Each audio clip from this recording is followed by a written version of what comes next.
Good morning, my sugar series, and welcome back to my YouTube channel. For today's video, gagawa tayo ng mga cakes order dahil nag-PM sa atin ng ating mga client kahapon nga mag-order nga daw sila ng cake para ngayon at pipick upin nila ito ng 9:30 at ito na nga, my sugar sweeties, nagmamadali na tayo dito dahil nga 9 AM na. Late na tayong bumangon at kailangan ito na matapos natin itong cake, my sugar sweeties, dahil ayoko naman na maghintay yung mga customers natin. Itong dalawang cake, my sugar sweeties, ay isang customized cake na blaze ang design dahil yun daw ang gusto ni baby at yung isa naman ay isang ordinary design lang yung dinidisplay kong design dito sa store. Akala ko kasi isang cake lang ang gagawin ko ngayong umaga, itong customized lang, pero sabi sa akin ni husband na wala na daw kaming stock na nakadisplay sa ref na cake. Kahapon kasi mayroon ako mga maraming ginagawang cakes design at pinopost ko yun sa Facebook at nag-PM sa akin si client na yun daw ang kanyang gusto na design. Tapos akala ko hindi maso-sold out. Akala ko mayroon pang isang natitirang cakes para hindi na ako gagawa ngayon. At yun pala na sold out na.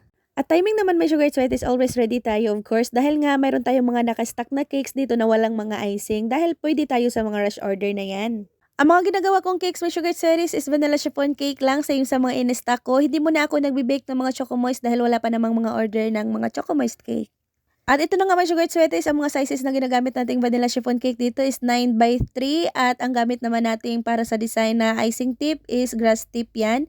At dito sa gilid niya, my sugar sweeties, ginamitan ko lang yan ng maliit na spatula. At sa mga cake topper naman, my sugar sweeties, naka-ready na yan. Ayan, para madali yung pag-design natin.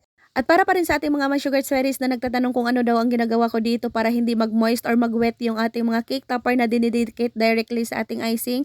Ang ginagawa ko dyan, my sugar sweaties, nalagyan ko lang yan ng scotch tape. Yung iba naman pwede rin lagyan ng gum paste. Same pa rin yan, my sugar sweaties, ang outcome niya. Hindi yan mag-moist or hindi yan mag-wet ang inyong mga cake topper. So yan, my sugar sweaties. Tapos ito naman ang ating pangalawang cake. Yan, ito na yung sinasabi ko sa inyo, my sugar sweaties, yung ating mga displaying cake na design.